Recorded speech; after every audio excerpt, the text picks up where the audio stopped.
नमस्कार साथियों, मैं हूं अनुराग मिश्रा। आप लोगों का इस वीडियो क्लास में एक और स्वागत करता हूं। साथियों, आज हम लोग जो बात करने वाले हैं वो जो है यूजीसी नेट जेआरएफ 2021 के बारे में फुल डिटेल्ड वीडियो है ये, यानी कि संपूर्ण इसमें जानकारी लेने वाले हैं। हम कुछ प्रश्नों को अक्सर सर्च करते हैं गूगल पे या यूट्यूब पे, जो कि है यहाँ पे वो सारे जो हैं प्रश्नों के वो मैं जवाब आपको देने वाला हूँ। जैसे कि आपका यहाँ पर क्या क्या जानने वाले हैं, जैसे कि ये नेट या जेआरएफ क्या होता है, एलिजिबिलिटी या योग्यताएं इसके लिए क्या क्या है, एज लिमिट क्या होती है, एग्जाम फीस कितनी लगती है, एग्जाम पैटर्न क्या है, सिलेबस क्या है, और सिलेबस में जो 2 पेपर होते हैं उसमें फर्स्ट पेपर में क्या पूछा जाता है, सेकंड पेपर में क्या पूछा जाता है, क्वालिफाइंग मार्क्स कितने हैं। सबसे ज़रूरी बात ये कि यूजीसी नेट या फिर जेआरएफ एग्जाम देने के बाद जेआरएफ या फिर असिस्टेंट प्रोफेसर किस तरह से सिलेक्ट किए जाते हैं, सेट और नेट क्या होता है, यहाँ पर जो फेलोशिप जो होती है, या हम कह सकते हैं फेलोशिप, स्कॉलरशिप तो नहीं होती है जिसको हम वजीफा कहते हैं, वो तो नहीं होती है।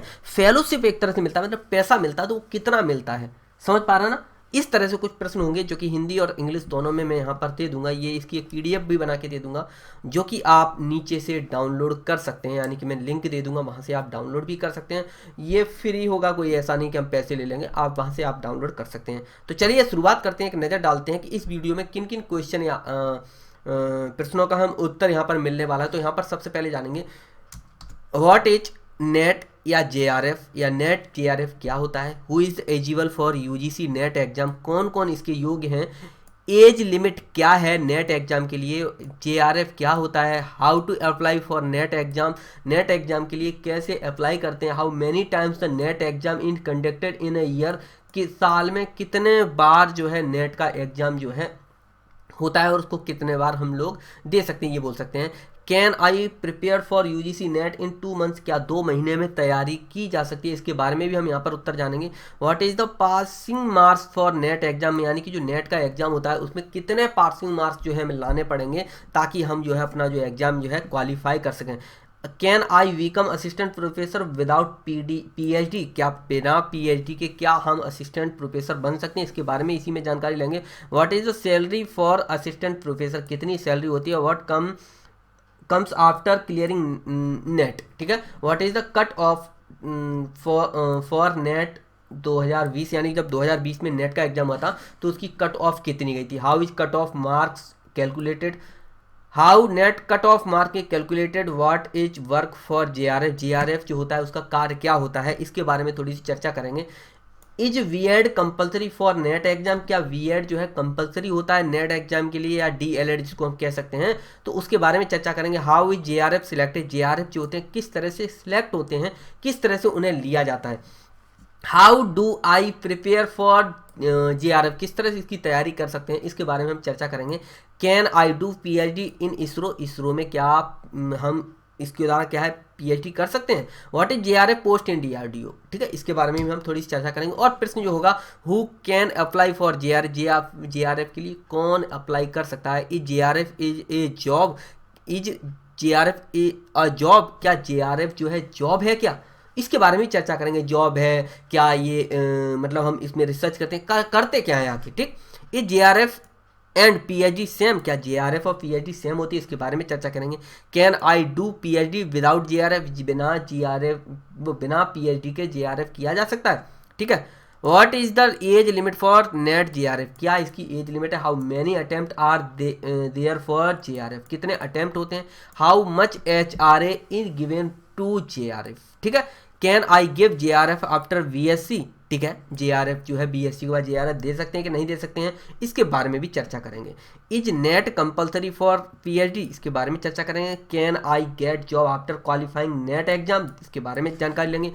विच इज बेटर जेआरएफ और असिस्टेंट प्रोफेसर, यानी जेआरएफ जो है अच्छा है या फिर असिस्टेंट प्रोफेसर, इसके बारे में चर्चा करेंगे। How can I do PhD after JRF, इसके बारे में चर्चा करेंगे। What is the salary of net qualified lecture जो होता है उसकी क्या सैलरी होती है, उसके बारे में भी थोड़ी सी जानकारी इसमें ले लेंगे, यानी कि हर एक प्रश्न का जवाब यहाँ पर आपको मिलने वाला है। कुछ ऑटोमेटिक आपको समझ में आ जाएंगे, कुछ जो है मैं यहाँ पर बता भी दूंगा। सबसे पहला प्रश्न जो हम देखते हैं वो है नेट या JRF क्या होता है, इसमें आखिर होता क्या है, करना क्या पड़ता है। तो नेट जो है, नेट के एग्जाम को हम नेट के एग्जाम जो होते हैं वो दो प्रकार के होते हैं, यानी कि दो तरह से होते हैं। तो सबसे पहला जो होता है UGC नेट, क्या होता है UGC नेट, और दूसरा जो है CSIR नेट। तो यहाँ पर जो हम CSIR नेट के बारे में बात हम करने वाले हैं नहीं, यहाँ पर जो हम बात करने वाले हैं वो है UGC नेट। UGC की फुल फॉर्म की अगर बात करें पहले तो यहाँ पर देख लेते हैं UGC होता क्या है। तो यूनिवर्सिटी ग्रांट कमीशन, यानी कि विश्वविद्यालय अनुदान आयोग, ये एक संवैधानिक संस्था है, इसके बारे में हम आगे बात करेंगे। तो यहाँ पर बात होगी UGC नेट के बारे में। तो नेट या JRF क्या होता है, एक एग्जाम होता है जो UGC के द्वारा, वो UGC के लिए यानी कि विश्वविद्यालय अनुदान आयोग के लिए NTA के द्वारा कराया जाता है। किसके द्वारा, नेशनल टेस्टिंग एजेंसी के द्वारा कराया जाता है। कौन सा, फिर से बता दूं मैंने क्या बताया, नेट JRF एक एग्जाम होता है जो UGC के लिए NTA द्वारा कराया जाता है। अब ये किस लिए कराया जाता है, तो अगर आप असिस्टेंट प्रोफेसर बनना चाहते हैं गवर्नमेंट कॉलेज या फिर यूनिवर्सिटी में या फिर रिसर्च फील्ड में जाना चाहते हैं तो आपको नेट का एग्जाम देना पड़ेगा। ये हो गया आपका प्रश्न नंबर 1 कि नेट JRF क्या होता है, समझ गए ना। तो नेट JRF एक एग्जाम होता है जो कि किसके द्वारा कराया जाता है, UGC के लिए NTA द्वारा, NTA नेशनल टेस्टिंग एजेंसी के द्वारा कराया जाता है। किस लिए, असिस्टेंट प्रोफेसर बनना चाहते हैं गवर्नमेंट कॉलेज या फिर यूनिवर्सिटी में, क्या बनना चाहते हैं आप, रिसर्च फील्ड में अगर जाना चाहते हैं तो आपको नेट एग्जाम को क्या करना पड़ेगा, क्वालिफाई करना पड़ेगा। ये हो गया एक प्रश्न का आपको उत्तर मिल गया होगा, उम्मीद करता हूँ। हल्की सी जानकारी लेते हैं। तो मैंने बता दिया NET क्या है, JRF UGC। तो UGC जो मैंने बताया यूनिवर्सिटी ग्रांट्स कमीशन, ठीक है, विश्वविद्यालय अनुदान आयोग। दूसरा यहाँ पर देखते हैं नेट जो है, NET को अगर हम यहाँ पर उठाते हैं, राष्ट्रीय पात्रता परीक्षा, क्या है, राष्ट्रीय पात्रता परीक्षा, यानी कि नेशनल एलिजिबिलिटी टेस्ट, ठीक है, नेट इसको हम कहते हैं। JRF देखते हैं, जूनियर रिसर्च फेलोशिप, ठीक है, जूनियर रिसर्च फेलोशिप जिसको हम कहते हैं क्या कहते हैं, जूनियर रिसर्च फेलोशिप, इसको हम कहते हैं जूनियर रिसर्च फेलोशिप ही कर लीजिए, इसको हिंदी में कन्वर्ट नहीं करते। चलिए JRF देखते हैं। विश्वविद्यालय अनुदान आयोग UGC भारत का एक क्या है, संवैधानिक संस्थान है जिसकी स्थापना भारत संघीय सरकार द्वारा 1956 में की गई थी। किसकी, आपका UGC क्या है, एक संवैधानिक संस्थान है जिसकी स्थापना किसके द्वारा की गई थी, भारत सरकार द्वारा की गई थी। यह उच्च शिक्षा के क्षेत्र में उचित मानकों व आदेशों का ध्यान में रखते हुए क्या करता है, भारत में जो विश्वविद्यालय हैं उनको उच्च शिक्षा प्रदान करने के लिए क्या करता है, इसको अधिकार दिए गए, किसको, UGC को, यानी कि विश्वविद्यालय अनुदान आयोग को ये अधिकार है कि वह जो है विश्वविद्यालय वगैरह है उसके लिए क्या करे, अनुदान की व्यवस्था करे, यानी पैसे की व्यवस्था करे, ताकि जो क्या हो सके, जो शिक्षा प्राप्त कर रहे हैं उसमें क्या किया जा सके, शिक्षा का यार उच्च शिक्षा या रिसर्च या फिर शोध कराई जा सके, खोज कराई जा सके। समझ पा रहे हैं ना, फिर से बताइए मैंने क्या बताया, इसकी उच्च शिक्षा के तरह उचित मानकों एवं आदेशों का ध्यान रखते हुए भारत में विश्वविद्यालयों को उच्च शिक्षा प्रदान करने के लिए इसको क्या किया गया, अधिकार दिए गए हैं। इसके अलावा यह है, इसको ये भी अधिकार है कि विश्वविद्यालयों तथा कॉलेजों के लिए अनुदान की व्यवस्था भी करे। चलिए समझते हैं UGC नेट JRF आगे, ठीक है। तो विश्वविद्यालय अनुदान आयोग द्वारा अधिकृत राष्ट्रीय परीक्षण एजेंसी है, यानी कि NTA साल में 2 बार राष्ट्रीय पात्रता परीक्षा यानी कि नेट का क्या करता है, आयोजन करवाता है। यानी कि सीधा सा मतलब है कि जो UGC है, यूनिवर्सिटी ग्रांट्स कमीशन जो है, ये क्या करती है, ये किसके द्वारा करवाती है, ये NTA के द्वारा। NTA कौन है, यहाँ पर राष्ट्रीय परीक्षण एजेंसी है या नेशनल टेस्टिंग एजेंसी है, ये क्या करवाती है, ये इसको आदेश देता है। UGC क्या कहता है, इससे कहता है कि भाई ये परीक्षा करवाओ। तो किसकी परीक्षा करवाता है, ये परीक्षा करवाता है NET यानी कि नेट की परीक्षा करवाता है। कौन करवाता है, UGC, किसके द्वारा, NTA के द्वारा, ठीक है। तो यह परीक्षा केवल भारतीय प्रोफेसर और जूनियर रिसर्च फेलोशिप यानी JRF के लिए भारतीय नागरिकों को योग्यता और भारतीय विश्वविद्यालयों और कॉलेजों में क्या है, सहायक प्रोफेसरों की पात्रता के लिए क्या होता है, आयोजन होता है। यानी कि नेट जो होता है, नेट की परीक्षा जो होती है JRF और असिस्टेंट प्रोफेसर के लिए क्या की जाती है, आयोजित की जाती है। यानी कि आप नेट का यदि एग्जाम पास कर लेते हैं, नेट का यदि एग्जाम पास कर लेते हैं तो आप असिस्टेंट प्रोफेसर और जूनियर रिसर्च फेलोशिप के रूप में क्या हो सकते हैं, आप नियुक्त हो सकते हैं। यह परीक्षा जो होती है, आप यह परीक्षा जो होती है कौन सी, आपकी नेट की जो परीक्षा है कब दे सकते हैं, तो यह परीक्षा जो है परीक्षा मानविकी यानी कि जो भाषा सहित जो भाषा है, जैसे कि फ्रेंच है, इंग्लिश है, तमिल है, तेलुगु है, बोडो है, फ्रेंच है, स्पेनिश है, यानी कि भाषा सहित, यानी कि भाषा में हो सकता है शोध, सामाजिक विज्ञान में हो सकता है, प्रयोगशाला विज्ञान में हो सकता है, पर्यावरण विज्ञान में हो सकता है, कंप्यूटर विज्ञान में हो सकता है, इसके अनुप्रयोग तथा इलेक्ट्रॉनिक विज्ञान आदि विषयों में। लगभग जो नेट होता है वो कम से कम 81 विषयों में होता है। यानी कि फर्स्ट पेपर जो है सभी के लिए, वो हम आगे बात करेंगे तो समझ में आएगा ये क्या परीक्षा होती है। आपने क्या करना है, 81 विषयों में आप क्या कर सके, नेट की परीक्षा दे सकते हैं, समझ गए ना। तो इसमें जो जूनियर रिसर्च फेलोशिप की परीक्षा पास कर लेता है जो भी व्यक्ति, वो यूजीसी उनके लिए विश्वविद्यालयों को क्या करता है, फेलोशिप प्रदान करता है, यानी कि कुछ मनी से सपोर्ट करता है, यानी कि कुछ पैसा देता है या कुछ अनुदान देता है। किसको देता है, जो नेट की परीक्षा पास कर लेते हैं और जो नेट की परीक्षा पास करने के बाद जेआरएफ के लिए नियुक्त होते हैं या जेआरएफ के तहत चुने जाते हैं, उनको क्या करता है यूजीसी। जेआरएफ कब चुने जाते हैं उसके बारे में बात करेंगे। तो नेट की परीक्षा में जेआरएफ के लिए वरीयता सूची में क्या करना होता है, स्थान पाने वाले जो मेधावी छात्र होते हैं यूजीसी द्वारा फेलोशिप देकर क्या किया जाता है, पुरस्कृत किया जाता है, यानी कि उनको पैसा दिया जाता है। उसको हम आगे और डिटेल में आप लोगों को समझा देंगे कि इसका क्या मतलब हुआ, ठीक है। तो चलिए, क्लियर हुआ। तो फर्स्ट क्वेश्चन क्लियर हो गया। यहाँ पर हल्का सा एक बार और बता देता हूं कि क्वेश्चन नंबर 1 नेट या जेआरएफ क्या है, बता दिया मैंने आपको कि NET JRF national eligibility test for the junior research fellowship is one of the most popular scheme started by the university grant commission UGC earlier conducted by the सीवीएसई NTA. JRF is now conducted by the NTA national testing agency on behalf of UGC twice a year. यानी कि पहले क्या हुआ करता था, CBSE NET net JRF क्या करता था, इस परीक्षा को करवाया करता था, लेकिन वर्तमान में यूजीसी के लिए नेट एनटीए करवाता है। कौन, एनटीए करवाता है, नेशनल टेस्टिंग एजेंसी करवाता है, ठीक है। This exam determined the candidate eligibility for the award of the junior research fellowship is the encourage postgraduate student to the undertake advanced study and research work leading to MPhil PhD degree in the humanities and social science including language and sciences. इसके बारे में हम clear एक एक step by step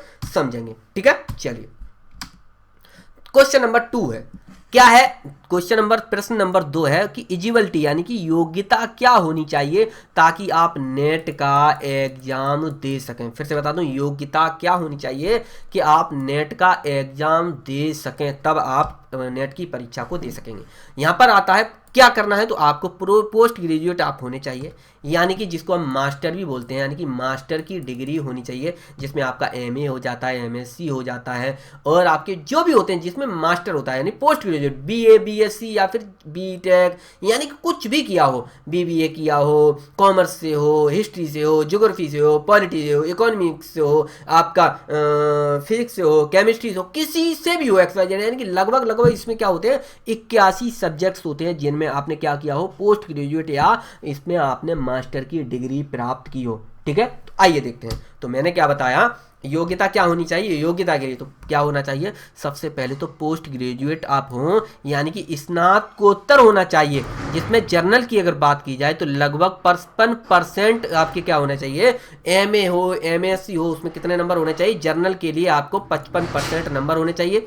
दूसरा अगर हम बात करें ओबीसी के लिए तो 50% होना चाहिए, एससी के लिए 50% और एसटी के लिए भी 50% होना चाहिए। किसके लिए, ओबीसी, एससी और एसटी के लिए 50% नंबर होने चाहिए, किसमें, पोस्ट ग्रेजुएट में, ठीक है।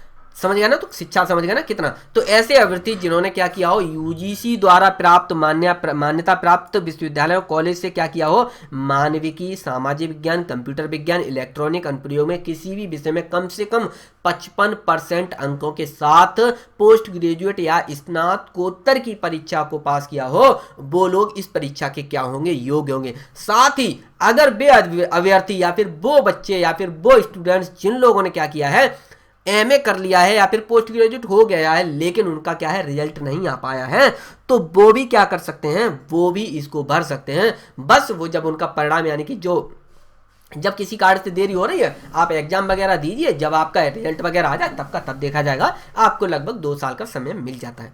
दूसरा देखते हैं, पीएचडी डिग्री धारक अभ्यर्थी के लिए 5% की छूट भी मिलती है, यानी कि अगर आपने पीएचडी कर रखी है तो आपको नेट का अगर एग्जाम देना चाहते हो आपको क्या है 5% की छूट मिल जाती है। आरक्षित वर्ग के अनुसूचित जाति और जनजाति अन्य पिछड़ा वर्ग का शारीरिक रूप से दिव्यांग अभ्यर्थियों के लिए 5% का क्या मिलता है, छूट मिलता है। समझ गया ना, यानी कि वही बता दिया ना, SC ST और OBC के लिए 50% और जनरल के लिए कितना है 55%। तो ये योग्यता समझ गए, किसी भी विषय में क्या किया गया हो, आपने पोस्ट ग्रेजुएट हो। लगभग 81 सब्जेक्ट आते हैं नेट के लिए। चलिए तीसरा देखते हैं, एज लिमिट क्या होनी चाहिए, यानी कि नेट GRF या कि UGC नेट JRF के लिए एज लिमिट यानी कि उम्र कितनी होनी चाहिए। तो जूनियर रिसर्च फेलोशिप की अगर बात की जाए तो JRF में शामिल होने के लिए अधिकतम आयु का जो है सामान्य वर्ग के लिए क्या किया गया है 30 वर्ष होगी, यानी कि जो नेट JRF है उसका आप अधिकतम आयु कितनी है 30 वर्ष है। वैसे अगर बात की जाए तो नेट के लिए आपको क्या नहीं किया गया है, नेट के लिए आपके लिए कोई आयु या आयु की सीमा नहीं रखी गई है। वो आप जब तक आप 60 साल के नहीं हो जाए तब तक आप क्या कर सकते हैं, एग्जाम दे सकते हैं। बस जूनियर रिसर्च फेलोशिप या JRF जो है नेट का एग्जाम दे सकते हैं, लेकिन JRF के लिए आप सिलेक्ट नहीं होंगे। JRF के लिए होते कौन है उसके बारे में आगे बात करेंगे, समझ गए ना। तो JRF के लिए तो लिमिट बनाई गई है, ठीक है, लेकिन NET जो नेट है उसकी आप परीक्षा दे सकते हैं, कोई नहीं रोक पाएगा, उसके लिए कोई एज लिमिट नहीं है, ठीक है। दूसरा देखते हैं, सहायक प्रोफेसर या असिस्टेंट प्रोफेसर की अगर बात किया जाए तो नो अपर एज लिमिट, यानी कि सहायक प्रोफेसर के लिए अधिकतम कोई सीमा निर्धारित नहीं की गई। इसका मतलब यह है कि किसी भी उम्र में नेट का एग्जाम देने के बाद आप असिस्टेंट प्रोफेसर बन सकते हैं, बस क्या नहीं बन सकते, आप नेट JRF के लिए सिलेक्ट नहीं हो सकते। एज लिमिट की बात करें तो एज लिमिट जो है एज जनरल के लिए 30, OBC के लिए 33, SC ST के लिए आपका 35 दिया गया है, ठीक है, क्लियर हुआ ना। नेट JRF के लिए कितना 35। चलिए नेक्स्ट देखते हैं, एग्जाम फीस कितनी है नेट JRF की, नेट की। तो यहाँ पर जनरल के लिए जो फीस है 1000 रुपये है, बढ़ती घटती रहती है, वर्तमान की बात कर रहा हूँ। OBC के लिए 500 रुपये है, SC ST के लिए आपका 250 रुपये रखी गई है। नेक्स्ट देखते हैं, एग्जाम पैटर्न क्या है इसका, UGC नेट का एग्जाम पैटर्न क्या है, परीक्षा पद्धति यानी कि एग्जाम पैटर्न क्या है। UGC नेट की परीक्षा में 2 प्रश्न पत्र होते हैं। पहला प्रश्न पत्र जो है फर्स्ट पेपर जो है, इस प्रश्न में क्या है, इस प्रश्न पत्र में क्या है 50 बहुविकल्पीय प्रकार के प्रश्न होते हैं। इसके अंतर्गत सभी अभ्यर्थियों को क्या है शिक्षण योग्यता की क्या की जाती है, जांच की जाती है। दूसरा प्रश्न पत्र यानी सेकंड पेपर की बात करें तो इस प्रश्न पत्र में क्या है 100 बहुविकल्पीय प्रकार के प्रश्न होते हैं। यह प्रश्न अभ्यर्थी के स्नातकोत्तर विषयों से संबंधित होता है। सीधा सा मतलब क्या है कि फर्स्ट पेपर जो है वो सभी के लिए क्या होगा, कंपलसरी है देना, यानी कि सभी के लिए, चाहे वो हिस्ट्री से MA किया हो, पॉलिटी से, इकोनॉमिक्स, यानी कि 81 सब्जेक्ट में से किसी में भी उसने क्या किया हो MA यानी कि मास्टर किया हो, MA MSc या फिर MTech कुछ भी किया हो, आपने क्या किया है तो सबके लिए क्या है फर्स्ट पेपर होगा। प्रथम प्रश्न पत्र जो है सबके लिए सेम होगा, जिसमें कितने होंगे 50 प्रश्न जो होंगे वो आपको करने होंगे। 50 प्रश्न में से आपको पासिंग मार्क्स जो है लाना पड़ेगा, ठीक है। दूसरा प्रश्न पत्र जो है वो होगा उस सब्जेक्ट से जिससे आप क्या करना चाहते हैं, PhD या फिर आप रिसर्च करना चाहते हैं तो उससे होगा। यानी कि आपने MA किया है इकोनॉमिक्स से तो आपके सिर्फ 200 जो अंक का जो होगा 200 अंक का, जिसमें क्या होगा आपके 100 प्रश्न होंगे वो इकोनॉमिक्स से होगा। अब आप पॉलिटी से भरते हैं तो केवल आपके इकोनॉमिक्स के बाद अगर पॉलिटी से भरते हैं तो आपके 100 प्रश्न जो होंगे क्या होंगे, पॉलिटी के होंगे। अब मान लीजिए हिस्ट्री से करते हैं तो आपके 100 के 100 प्रश्न जो है सेकंड पेपर में, तो सेकंड पेपर जो है वो सबके लिए समान नहीं होगा। फर्स्ट पेपर जो है वो सभी के लिए क्या होगा, समान होगा। यानी कि इसमें 50 प्रश्न है, सभी प्रश्न जो होते हैं आपको पता है कोई भी छोड़ना नहीं होता है, बस पासिंग मार्क्स लाने होते हैं। सेकंड पेपर मैंने बता दिया क्या है, सेकंड पेपर में आपने जिस सब्जेक्ट से क्या है आपने पोस्ट ग्रेजुएट यानी कि मास्टर किया है उससे जुड़े हुए प्रश्न होंगे, हिस्ट्री से, पॉलिटी से, इकोनॉमिक्स से, जो भी हो, ठीक है। चलिए समय की बात करें तो 3 घंटे मिलते हैं आपको। 3 घंटे में क्या करना होता है, 3 घंटे में ये पूरा एग्जाम जो है देना होता है। 3 घंटे होता है, जो 2 इसमें पाली हो सकती हैं। एक तो 3 घंटे आपको एक जैसे कि आपका 9 से 9:30 से 12:30 बजे तक का 3 घंटे मिलेंगे। इसमें आपको ये दोनों एग्जाम पेपर करने होंगे। और अगर किसी का दूसरा यानी सेकंड जो पाली होती है उसमें अगर आ जाता है तो 2 से 5 वाला टाइम तो उसमें 3 घंटे, तो उसमें ये दोनों पेपर आपको हल करने पड़ेंगे। नेक्स्ट देखते हैं, तो समझ गए ना। पहला जो पेपर है टीचिंग रिसर्च एप्टीट्यूड 100 मार्क्स का होगा, जिसमें 50 प्रश्न आएंगे। दूसरा जो है सब्जेक्ट रिलेटेड क्वेश्चन, ठीक है, सब्जेक्ट रिलेटेड क्वेश्चन, यानी कि आपने अगर हिस्ट्री चुना है तो आपका हिस्ट्री से ही होगा, ठीक है। 200 प्रश्नों का 200 मतलब नंबर का होगा, 100 क्वेश्चन होंगे इसमें। हर क्वेश्चन जो है कितने का होगा, 2 नंबर का होगा। क्लियर हुआ। टोटल कितने, 150 क्वेश्चन, 3 घंटे का समय, टोटल मार्क्स जो है 300। नेट एग्जाम फर्स्ट और सेकंड पेपर के रूप में बटा होगा, ठीक है। फिर से बता दूं, नेट एग्जाम जब देने जाते हैं, मैंने बताया था कि फर्स्ट और सेकंड पेपर के रूप में बटा होगा। तो ऑनलाइन एग्जाम होता है, पहले क्या हुआ करता था, ऑफलाइन हुआ करता था। पहले क्या था, वो गोला खींचना पड़ता था, लेकिन वर्तमान में 2021 की बात करें तो ऑनलाइन एग्जाम होता है, पहले ये ऑफलाइन होता था। हिंदी और इंग्लिश दोनों में पेपर होगा, आप जिसमें भी देना चाहें। ऑब्जेक्टिव टाइप क्वेश्चन होंगे, माइनस मार्क्सिंग नहीं है, ठीक है। 3 घंटे के में दोनों पेपर करने होंगे, ठीक है। कंप्यूटर बेस्ड का मतलब ये होगा कि जो एग्जाम ड्यूरेशन 3 घंटे, एग्जाम मोड जो होगा सीबीटी, सीबीटी का मतलब होता है टेस्ट ऑनलाइन, यानी कि कंप्यूटर बेस्ड टेस्ट, सीबीटी अगर कहीं लिखा होता है। करेक्ट आंसर का कितना मिलता है, 2 नंबर मिलता है, यानी कि 150 प्रश्न होंगे, 150 में से कितने करने हैं आपको, कितने करने हैं उससे मतलब नहीं है। 150 जो है 300 नंबर के होते हैं टोटल, आप कितने कर पाएंगे वो बात की बात है। No negative marking. Question number 6 देखते हैं, पेपर फर्स्ट और पेपर सेकंड में क्या पूछा जाता है।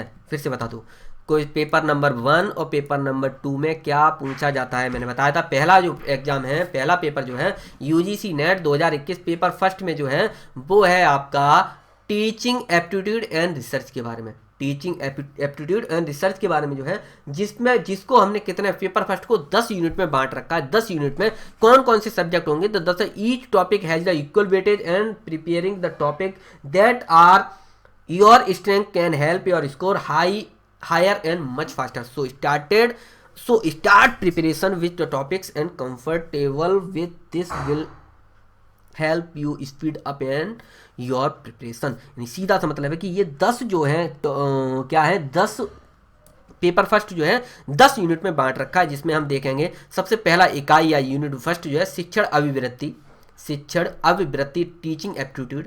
दूसरा यूनिट जो है शोध अभिवृत्ति रिसर्च एप्टीट्यूड।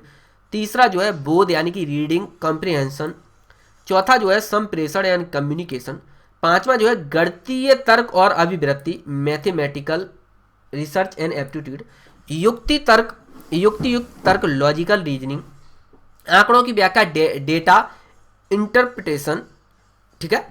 सूचना और संचार प्रौद्योगिकी ICT इंफॉर्मेशन कम्युनिकेशन टेक्नोलॉजी। लोक विकास और पर्यावरण पीपल डेवलपमेंट एंड एनवायरनमेंट। उच्च शिक्षा प्रणाली हायर एजुकेशन सिस्टम। मोटा मोटी माना जाता है कि 50 प्रश्न होंगे तो सब में से 5-5 प्रश्न जो है सभी का वेटेज जो है बराबर होगा, ठीक है। इस तरह से सभी का जो है वेटेज जो है बराबर रखा गया है। पेपर फर्स्ट क्लियर हुआ, यानी कि इसमें कितने हैं, 50 प्रश्न है, हर प्रश्न जो है 2 नंबर का है पेपर फर्स्ट में, ठीक। चलिए पेपर 2 में देख लेते हैं कि पेपर 2 का सिलेबस क्या है, यानी कि UGC net syllabus for paper 2. The subject for paper 2 needs to be chosen by candidate. A candidate can choose the subject of her post graduation or a related subject. NTA UGC NET is conducted for total 81 subjects. यानी कि जो भी व्यक्ति है, जो भी UGC NET का paper देना चाहता है, वो फर्स्ट पेपर सभी के लिए कंपलसरी है, यानी कि सबका एक सा रहेगा, उसमें कोई भेदभाव नहीं होगा, सभी के लिए सेम रहेगा। लेकिन जो सेकंड पेपर है, जिसमें आप PhD करना चाहते हैं, जिसमें आप रिसर्च करना चाहते हैं, जिसमें आप शोध करना चाहते हैं, जिसमें आप खोज करना चाहते हैं, हिस्ट्री हो गया, पॉलिटिकल साइंस हो गया, आपने सोशोलॉजी है या साइकोलॉजी है, हिस्ट्री है या फिर कॉमर्स है या फिर एजुकेशन है या सोशल वर्क है या होम साइंस है या फिर पब्लिक एडमिनिस्ट्रेशन है या पॉपुलेशन स्टडी है या मैथिली लैंग्वेज से किया है या फिर बंगाली से किया है या फिर हिंदी से किया है, किसी भी लैंग्वेज में क्या किया, मान लीजिए MA आपने हिंदी से किया है, आप मान लीजिए MA आपने मैथिली से किया है या फिर MA आपने कन्नड़ से किया है, तो जिससे भी आपने पोस्ट ग्रेजुएशन किया है उस सब्जेक्ट से जुड़ा हुआ आपका क्या होगा, ये सेकंड पेपर होगा, आपके उसी से जुड़े हुए प्रश्न होंगे। क्लियर हुआ। तो इसमें क्या है, सेकंड पेपर में आपके 81 सब्जेक्ट में से कोई सा भी एक ले सकते हैं। उनके मैं यहां पर नाम बता देता हूं कि लोग पूछते हैं क्या इकोनॉमिक्स से क्या हमने एमए किया है तो क्या हम कर सकते हैं, पॉलिटिकल साइंस से अगर हमने किया है तो हम क्या कर सकते हैं, तो आइए उसको देखते हैं। तो यहाँ पर मैं बता दूं कि आपका इकोनॉमिक्स में आ जाता है, पॉलिटिकल साइंस आ जाता है, फिलॉसफी आ जाता है, साइकोलॉजी आ जाता है, सोशोलॉजी आ जाता है, आपका हिस्ट्री आ जाता है, एंथ्रोपोलॉजी आ जाता है, कॉमर्स आ जाता है, एजुकेशन आ जाता है, सोशल वर्क आ जाता है, होम साइंस है, public administration, population studies, Maithili, Bengali, Hindi, Kannada, Malayalam, Oriya, Punjabi, Sanskrit, Tamil, Telugu, Urdu, अरबी, English, Chinese, Dogri, music, management, Nepali, Manipuri, Assamese, Gujarati, Marathi, French, Spanish, Russian, Persian, आपका Rajasthani, German, Japanese, adult education, physical education, Arab culture and Islamic studies, Indian culture, labour welfare, defence and strategical studies, labour and information science, Buddhist, Jain and peace studies, corporate study of religions. ठीक है, उसके बाद next जो इसमें देखेंगे, मतलब और जो सब्जेक्ट हो सकते हैं आपके, पाली हो गया, कश्मीरी हो गया, कोंकणी हो गया, कंप्यूटर साइंस एंड एप्लीकेशंस हो गया, इलेक्ट्रॉनिक साइंस हो गया, इन्वायरमेंट साइंस हो गया, पॉलिटिक्स हो गया, आपका अमेरिकन स्टडी हो गया, ह्यूमन राइट्स एंड ड्यूटीज हो गया, tourism and administration and management हो गया, बोडो हो गया, संथाली हो गया, योग्य हो गया, सिंधी हो गया, मास कम्युनिकेशन एंड जर्नलिज्म हो गया, performing art, dance, drama, theatre हो गया। इसके बाद क्रिमिनोलॉजी हो गया, tribal and regional language literature, folk literature, comparative literature, Sanskrit traditional subject, women studies, visual arts, social medicine, community health, geography, forensic science. यानी कि लगभग देखा जाए तो 81 सब्जेक्ट में आप क्या कर सकते हैं, किसी एक को आप चुनकर पीएचडी कर सकते हैं, यानी कि नेट जीआरएफ का एग्जाम आप दे सकते हैं। क्लियर हुआ? तो पेपर फर्स्ट मैंने बता दिया क्या था, सब्जेक्ट और मार्क्स। पेपर फर्स्ट में टीचिंग एंड रिसर्च एप्टीट्यूड में कितने मार्क्स होंगे, 100 का होगा, जिसमें 50 प्रश्न होंगे। पेपर 2 में जो है सब्जेक्ट रिलेटेड क्वेश्चन, जिसमें 200 मार्क्स का होगा, और सॉरी जिसमें आपका 100 प्रश्न होंगे। टाइम ड्यूरेशन 3 घंटे का होगा और CBT पर होगा, यानी कि कंप्यूटर बेस्ड एग्जाम होगा। ठीक है, चलिए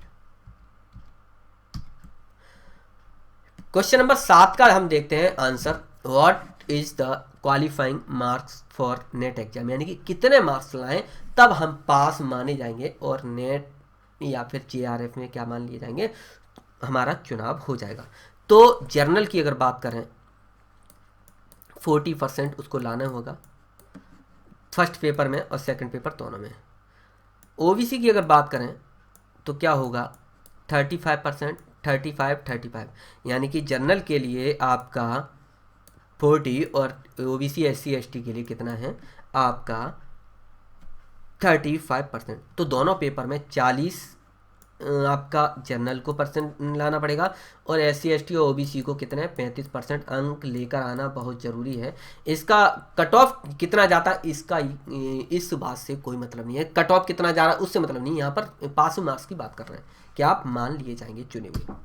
चलिए सबसे ज़रूरी प्रश्न जो है कि UGC नेट या फिर JRF एग्जाम देने के बाद JRF या फिर असिस्टेंट प्रोफेसर किस तरह से सिलेक्ट या फिर नियुक्त तो होते हैं। तो अगर आपकी रैंकिंग अच्छी आती है, मान लीजिए आपने नेट का एग्जाम दे दिया, हमारा मान लीजिए पॉलिटी या फिर इकोनॉमिक्स से, या फिर मान लीजिए नीति शास्त्र, या फिर मान लीजिए इकोनॉमिक्स से दिया है, पर्यावरण पारिस्थितिकी मान लीजिए, या फिर मान लीजिए साइंस एंड टेक मान लीजिए, या फिर इंग्लिश से मान लीजिए, या पॉलिटी से मान लीजिए, या फिर बायो से मान लीजिए, किसी से भी आपने क्या किया, नेट का एग्जाम जो है फर्स्ट पेपर सबके लिए कंपलसरी एक सा होता है, हमने नेट का एग्जाम दे दिया। अब आपका रैंकिंग सिलेक्ट होगा, मान लीजिए आपका रैंकिंग जो है हाईएस्ट लेवल पे आ रहा है, तो रैंकिंग जिनकी टॉप रैंकिंग वाले को क्या कर लिया जाता है, JRF यानी कि जूनियर रिसर्च फेलोशिप के लिए क्या कर लिया जाता है, सिलेक्ट कर लिया जाता है। फिर से बता दूं, मैंने क्या बताया, जो हाईएस्ट रैंकिंग वाले जो होते हैं उनको क्या कर लिया जाता है, जूनियर रिसर्च फेलोशिप के लिए इधर अलग रख लिया, बाकी के जितने भी जो बच जाते हैं उनको असिस्टेंट प्रोफेसर के रूप में करना होता है। तो जूनियर रिसर्च फेलोशिप जो होते हैं उनको क्या किया जाता है, हर महीने फेलोशिप भी दिया जाता है। अगर फेलोशिप की बात करें तो मोटा मोटी जो अमाउंट मिलता है इनको, वो लगभग JRF वालों को जो अमाउंट मिलता है हर महीने का, वो लगभग 31,000 रुपये होता है। 31,000 रुपये होता है, और भी ऊपरी खर्चा होता है, जैसे रहने के लिए मिलता है, रहने के लिए 5 से 7 हज़ार रुपये जो है एक्स्ट्रा मिलता है, और भी 1-2 हज़ार हो जाते हैं। तो मोटा मोटी अगर इसको हम देखा जाए तो वैसे जो होता है तो अमाउंट जो मिलता है वो है 31,000 रुपये।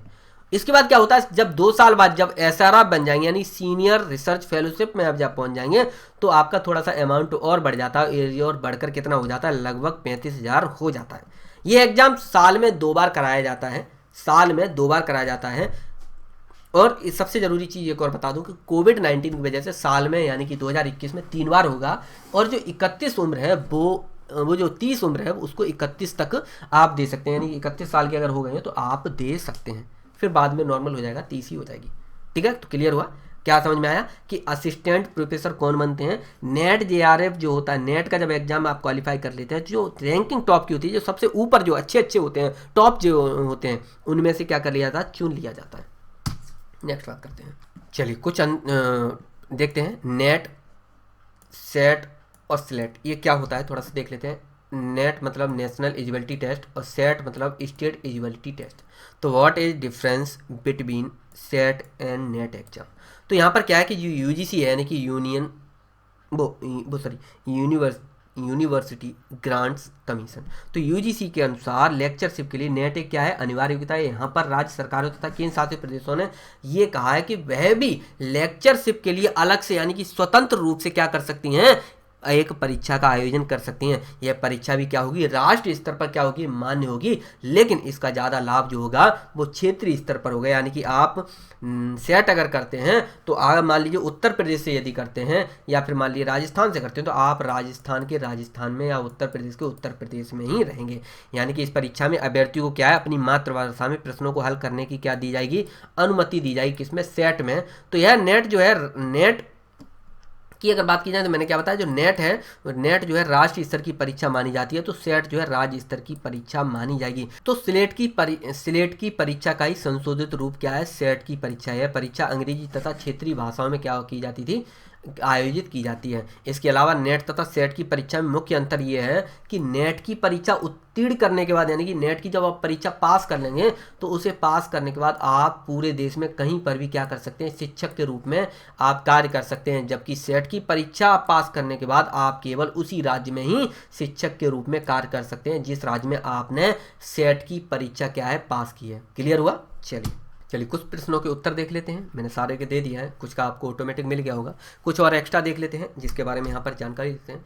तो who can apply for JRF, however such candidate will be the admitted provisionally and shall be considered eligible for the award of JRF or assistant professor eligibility only after they have passed their master's degree examination or equivalent with at least 55% marks और 50% marks in case OBC, non creamy layer, SC, ST, PDW यानी person with disability. यानी कि सीधा सा मतलब ये है कि कौन JRF के लिए अप्लाई कर सकता है। तो मैं आपको बता चुका था कि वो लोग जो मास्टर यानी कि क्या कर सके हैं, मास्टर यानी कि पोस्ट ग्रेजुएशन कर चुके हैं, किसमें, अपने किसी भी सब्जेक्ट में, उसमें कितने परसेंट लाए हों, 55% मार्क्स लेकर आए हों। जर्नल की बात हो रही है, अगर 5% की छूट मिल जाती है आपकी SC, ST, OBC और PWD को मिल जाती है। सीधा सा मतलब 50% में आपने ग्रेजुएशन किया हो, 55% में छूट जब मिलती है जब आप SC, ST में हैं, और PDW यानी पर्सन विद डिसेबिलिटी यानी कि आप विकलांग वगैरह हैं। तो दूसरा प्रश्न देखते हैं जिसका मैं उत्तर दे चुका हूँ। Is JRF a job. तो JRF junior research fellowship is provided to the UGC NET JRF qualified candidate for a time period 2 years.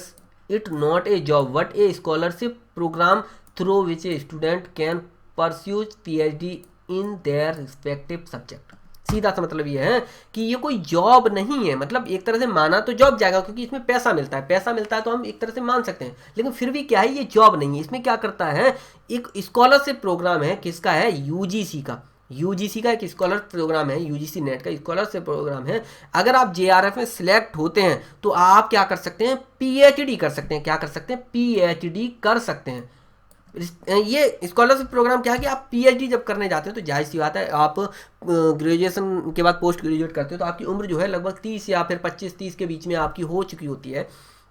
तो आपको क्या करना है, शोध करना है, यानी कि रिसर्च करना है। रिसर्च करना है तो रिसर्च करने के लिए क्या करती है सरकार, एक योजना चलाती है जिसमें क्या करती है आपको सपोर्ट करती है मनी से, ताकि आपको दिमागी टेंशन ना हो, आपको सारे साधन मिले। लगभग 30 से 35 हज़ार रुपये आपको सैलरी मतलब पैसे देती है आपको, वो स्कॉलरशिप की तहत मिलता है, एक तरह मान सकते हैं उसको फेलोशिप कहते हैं। और 7 से 8 हज़ार रुपये आप कमाने की रहने के लिए दे देते हैं, 1,000-1,500 रुपये ऊपर ही खर्चा दे देते। तो भाई अगर मोटा मोटी देखें तो लगभग JRF के लिए वही आता है 40 से 42 तक आपको मिल जाता है मंथली। समझ पा रहे हैं ना। तो क्या करना होता है, PhD करना होता है, किसके, सरकार के पैसे पे। चलिए नेक्स्ट देखते हैं, is JRF and PhD same. तो PhD is a doctoral programme where one has to the choose a topic of research and work on the disease.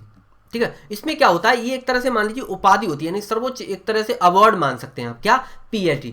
वहीं पर JRF क्या होता है, JRF is the research fellowship which is the granted by the UGC to work on the research methodology जो होता है। इस तरह से आप देख सकते हैं। तो दोनों में अंतर ये होता है कि एक डॉक्टरल प्रोग्राम होता है, किसी सब्जेक्ट में आप क्या कर लेते हैं, PhD वगैरह कर लेते हैं, वहीं ये क्या होता है, एक रिसर्च प्रोग्राम होता है। ठीक है, चलिए नेक्स्ट देखते हैं, what is the cut off for JRF। तो candidate have to secure qualifying marks is both paper of NTA UGC NET 2020 in order to get shortlisted for JRF or assistant professorship. The UGC NET qualifying marks for general category candidate is 40% in paper first and 2, while the qualifying marks for reserved category candidate is 35% paper first and second. What is the salary of NET qualified lecture। जो net qualify करने के बाद lecture बनता है उसकी क्या salary होती है मोटा मोटी। तो UGC net qualified candidate can easily get A salary of 45,000 Indian rupees per month for the post of assistant professor, 80,000 Indian rupees per month for post associate professor and 82,000 per month for the post of professor. ठीक है, ये मोटा मोटी एक salary है कि आप net qualified करते हैं तो 40 से 45 हज़ार रुपये, उसके बाद और आप करते हैं तो आप 80 हज़ार तक, और 80-82 ये शुरुआती एक रुझान होता है, एक दौर होता है जिसमें आप इतना कमा सकते हैं, मोटा मोटी है। What is the benefit of NET JRF। तो eligibility for JRF fellowship an added advantage for qualifying NET exam with high marks is that you are automatically eligible for JRF fellowship and get a scholarship amounting 31,000 for first 2 year and 35,000 for remaining tenure. सीधा तो मतलब ये है कि what the benefit for NET JRF। NET JRF का मतलब है कि आप नेट अगर क्वालिफाई कर लेते हैं और मार्क्स क्या लेके आते हैं, हाईएस्ट मार्क्स लेके आते हैं, टॉप रैंकिंग पर आप आते हैं, यानी सीधा समझ लो एकदम छा जाते हैं, एकदम छा जाते हैं आप नेट देने के बाद, यानी क्वालिफाइंग मार्क्स लाने के बाद आप अगर टॉप पर आते हैं तो आपको क्या करती है सरकार, यानी कि UGC जो होता है उसके द्वारा क्या दिया जाता है, आपको पैसा दिया जाता है, फेलोशिप दी जाती है, आपकी मदद की जाती है, स्कॉलरशिप के रूप में पैसा मिलता है लगभग 31,000 रुपये मोटा मोटी। उसके बाद सरकार ये 2 साल तक देती है, उसके बाद 3 साल मतलब 2 उसके बाद जो बाकी का जो समय काल बचता है उसमें क्या करती है, आप सीनियर SRF हो जाते हैं तो आपको कितना मिलता है, 35,000 रुपये मिलता है मंथली। नेक्स्ट देखते हैं, is NET and JRF same.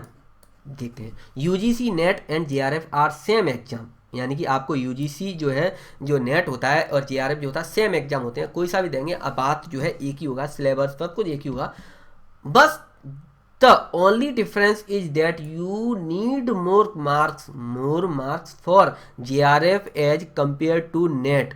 Top 6% of students who qualify NET exam get JRF junior research fellowship. Maximum age जो होती है 30 इसमें होती है ईयर। सीधा सा मतलब ये है कि नेट और JRF के लिए एग्जाम सेम होता है, सेम सब कुछ होता है, बस होता क्या है कि जो लोग सबसे ज़्यादा मार्क्स लाते हैं, यानी कि सबसे ज़्यादा नंबर लेके आते हैं और उनकी उम्र जो है 30 से कम है, यानी कि लास्ट जो है 30 है, 30 से कम है, तो उनको क्या करता है, वो JRF के लिए चुन लिए जाते हैं।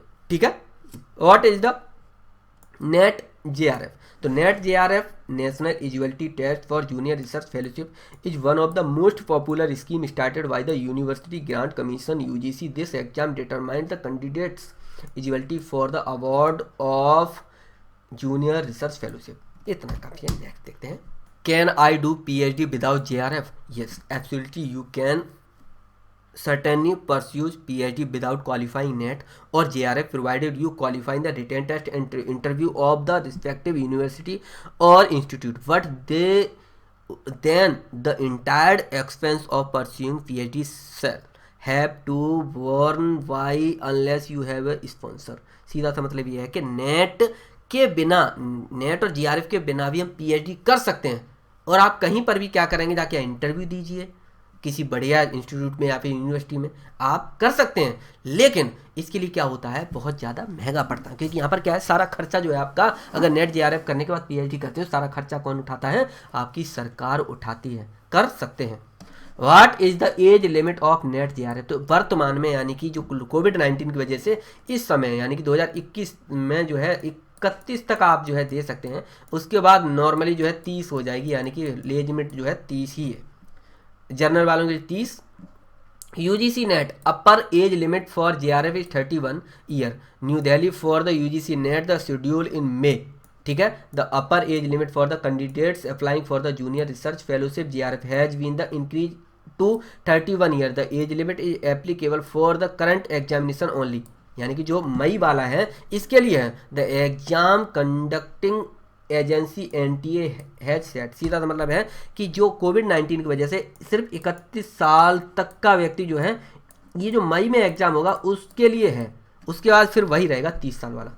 How many attempts are there for JRF NET? तो 3 attempts. How many attempts are there for UGC NET and JRF? तो इसका उत्तर होगा कि for JRF the candidate can have 3 attempts. However, there is no age number of attempt limit for UGC net assistant professor. सीधा सा मतलब है कि असिस्टेंट प्रोफेसर के लिए यदि आप नेट का एग्जाम दे रहे हैं तो उसके लिए कोई एज लिमिट नहीं है, एज लिमिट नहीं है और कोई अटेम्प्ट का लिमिट नहीं है। लेकिन नेट जेआरएफ की अगर बात की जाए, जेआरएफ के लिए अगर आप चुनना चाहते हैं जिसमें आपको फेलोशिप मिलता है यानी कि पैसा मिलता है, तो उसके लिए 30